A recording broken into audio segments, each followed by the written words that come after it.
इस संसार में 3 प्रकार के तीर्थ कहे गए हैं।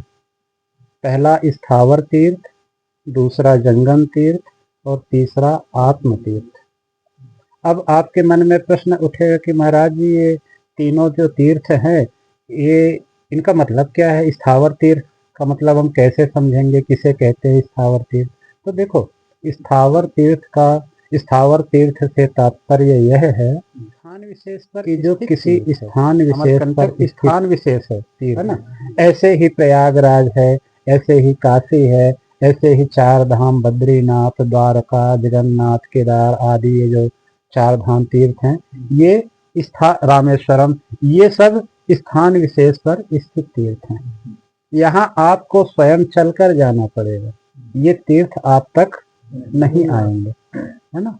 जैसे यदि आपको प्रयागराज स्थान विशेष पे स्थित है, काशी स्थान है, ऐसे आपको वहां जाना पड़ेगा, है ना। प्रयागराज जाना पड़ेगा, काशी जाना पड़ेगा, बद्रीनाथ जाना पड़ेगा, जगन्नाथ जी जाना पड़ेगा।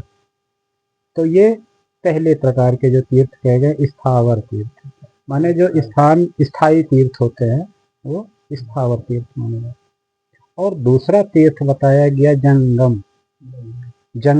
जंगम से तात्पर्य क्या होता है? देखो, जंगम तीर्थ की विशेषता होती है। स्थावर तीर्थ तो स्थान विशेष पर स्थित है, वह स्थायी है, वह चल नहीं सकते, वह जा नहीं सकते। लेकिन जंगम तीर्थ उन्हें कहा गया है जो चलते हैं, जो यहाँ से वहाँ जाते हैं। और जंगम तीर्थ जैसे देखो, माँ गंगा है ना, माँ गंगा गंगोत्री से उद्गम हुआ है और गंगा सागर में जाके समा गई। तो वहां से चलकर वहां तक माँ गंगा ने ना जाने कितने लोगों को उद्धार करते हुए सागर में समाहित कर दिया। तो यह जंगम, माँ गंगा जो है जंगम तीर्थ, माँ नर्मदा भी जंगम, जमुना जी भी जंगम, जो चलकर। और ठीक उसी तरह संत महापुरुष जो होते हैं ना, साधु जो होते हैं, संत जो होते हैं, ऋषि मुनि जो होते हैं, इन्हें भी जंगम तीर्थ की उपाधि दी गई है। ये भी जंगम तीर्थ माने गए। जैसे माँ गंगा, माँ नर्मदा एक स्थान से उद्गम होकर समुद्र में समाती है, उसके बीच में ना जाने कितने लोगों का कल्याण करते हुए, उद्धार करते हुए, है ना। ठीक इसी तरह संत महात्मा साधु जन, ऋषि जन, जो महापुरुष जन होते हैं, यह भी स्थान स्थान पर जा जाकर, है ना, और कोटिन तीर्थ, 68 तीर्थ, मैंने ऐसा कहा गया कि संतों के चरणों में तो कोटिन तीर्थ है ना। तो ठीक है, जंगम तीर्थ साधु संतों को, ऋषि मुनियों को क्या कहा गया है?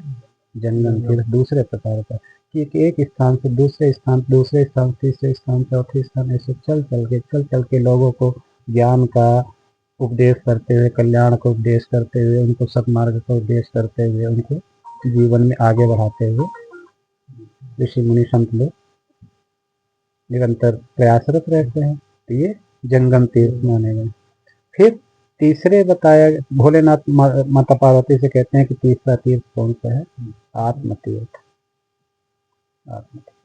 और देखो, इदम तीर्थम भ्रामयन्ति तामसा जना, आत्म तीर्थम न जानाति कथम मोक्ष विदुषे। भोलेनाथ कहते हैं कि ठीक है, स्थावर तीर्थ है, जंगम तीर्थ है और आत्म तीर्थ है, किंतु इन तीनों तीर्थों में आत्म तीर्थ सर्वविशेष। आत्म तीर्थ, आपने प्रश्न किया था कि महाराज जी आत्मा क्या है, आत्मा के बारे में, तो वही आत्म तीर्थ वहां भोलेनाथ माता पार्वती से कहते हैं कि आत्म तीर्थम न जानाति। आप बाहर के इन स्थायी तीर्थों में आप स्नान करेंगे तो आपको फल मिलेगा। इधर यहाँ आज के आधुनिक कवि कालिदास जी, मैंने कबीरदास जी ने कहा ना कि तीर्थ का है एक फल, संत मिले फल 4 और सदगुरु मिले अनंत फल, कहे कबीर विचार। कबीरदास जी कहते हैं कि तीर्थ का है एक फल। वो इसी तीर्थ की बात कर रहे हैं, इस स्थावर तीर्थ की। यदि आप प्रयागराज जाते हैं, काशी जाते हैं, हरिद्वार जाते हैं, नर्मदा आदि तीर्थों में स्नान करते हैं, तो वहां आपको फल मिलेगा, उस तीर्थ में स्नान करने का फल आपको मिलेगा, किंतु वह फल आपका सीमित है। गंगा में स्नान करने के बाद आप पुनः तो अपवित्र हो सकते हैं, नहीं हो सकते हैं क्या? पुनः तो अपवित्र हो जाएंगे, किंतु एक बार आत्म तीर्थ में स्नान करने के बाद दोबारा अपवित्र होने का वो नहीं रहता है। गंगा में स्नान करेंगे, नर्मदा में स्नान करेंगे, जमुना आदि तीर्थों में स्नान करेंगे तो आप दोबारा अपवित्र हो सकते हैं, किंतु आत्म तीर्थ में यदि स्नान कर लिए तो दोबारा पवित्र नहीं होंगे, परम पवित्र होंगे। तो आत्म तीर्थ की विशेष महानता बताएंगे। आत्म तीर्थ सबसे विशेष है। तो भोलेनाथ यहाँ माता पार्वती से कहते हैं कि हे देवी, इदम तीर्थम भ्रामयन्ति तामसायना। वे लोग भटक रहे हैं, उन्हें पता नहीं है, आत्म तीर्थ का उन्हें बोध नहीं है, उन्हें ज्ञान नहीं है, इसलिए वो इस तीर्थ में उस तीर्थ में उस तीर्थ में जा जाकर स्नान तो करते हैं, वहां का फल तो प्राप्त करते हैं, लेकिन फिर उसके बाद पुनः अपवित्र हो जाते हैं, पुनः अपवित्र हो जाते हैं, पुनः अपवित्र, पुनः दोषी हो जाते हैं, क्योंकि आत्म तीर्थ का बोध उन्हें नहीं। तो आत्म तीर्थम न जानाति, जब तक आत्म तीर्थ का ज्ञान नहीं होगा कथम मोक्ष, मोक्ष नहीं हो सकता। इसलिए आत्म तीर्थ का ज्ञान होना आवश्यक है। आत्म तीर्थ का ज्ञान, और आत्म तीर्थ का ज्ञान होगा कैसे?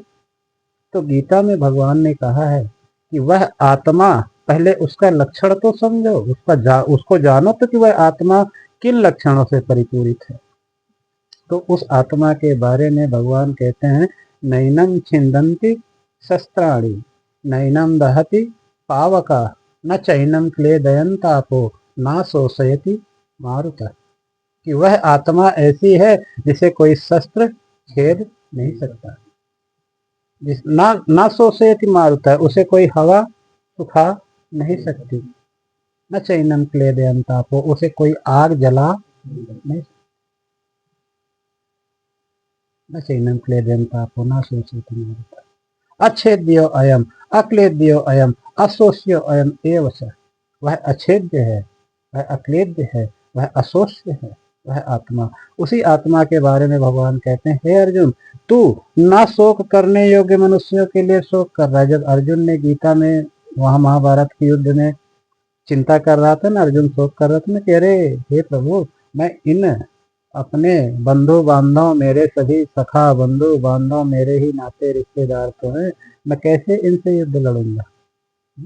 तब भगवान ने कहा कि नहीं, हे अर्जुन, तुम ना शोक करने योग्य मनुष्यों के लिए शोक कर रहे हो, जिन्हें तुम मान रहे हो कि ये मेरे सब रिश्तेदार हैं, ये आत्म रूप से पहले भी थे, अभी भी हैं और बाद में भी रहेंगे।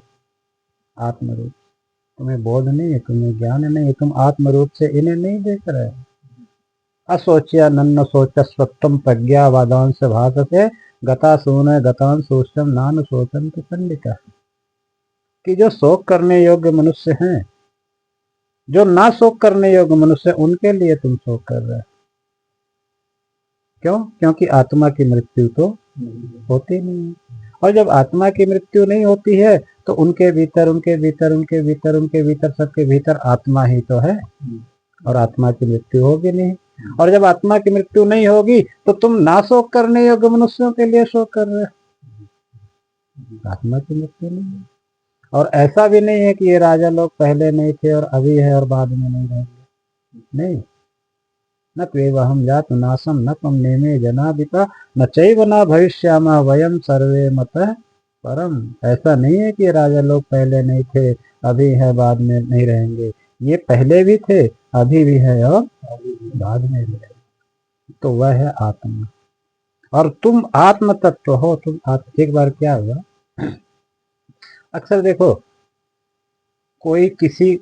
कभी भी कोई भी व्यक्ति किसी से मिलता है तो एक दूसरे से परिचय पूछते हैं ना, आप कौन है, आपका क्या नाम है, अक्सर ये तो संबोधित करने के लिए परिचय पूछा जाता है। तो ऐसे ही एक बार क्या हुआ कि एक गुरु जी के आश्रम में एक शिष्य आया,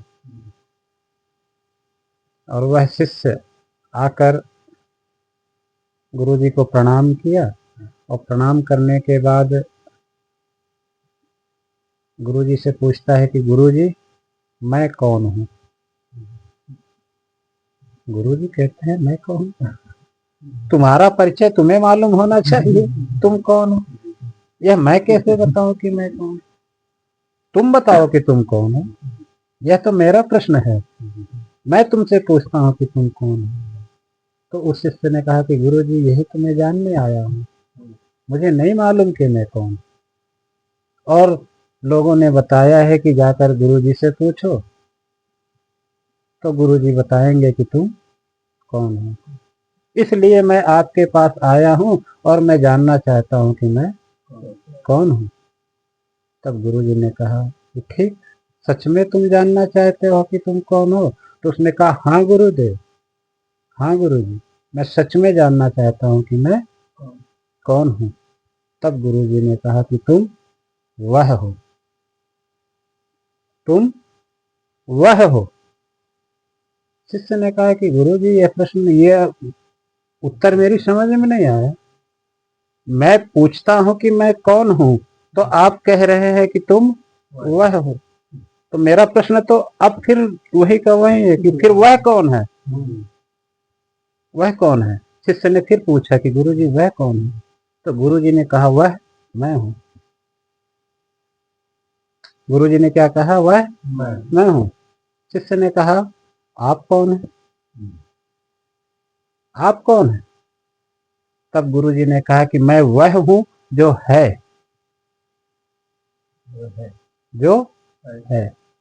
देखो, पहले सबसे सर्वप्रथम शिष्य ने क्या कहा कि मैं कौन हूँ।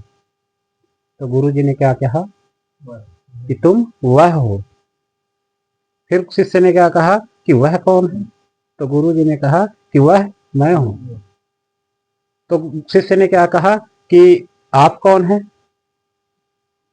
तो गुरुजी ने कहा कि मैं वह हूँ जो है। तो फिर शिष्य ने कहा कि जो है वह कौन है। तो गुरुजी ने कहा वह तुम हो, जो है वह तुम हो,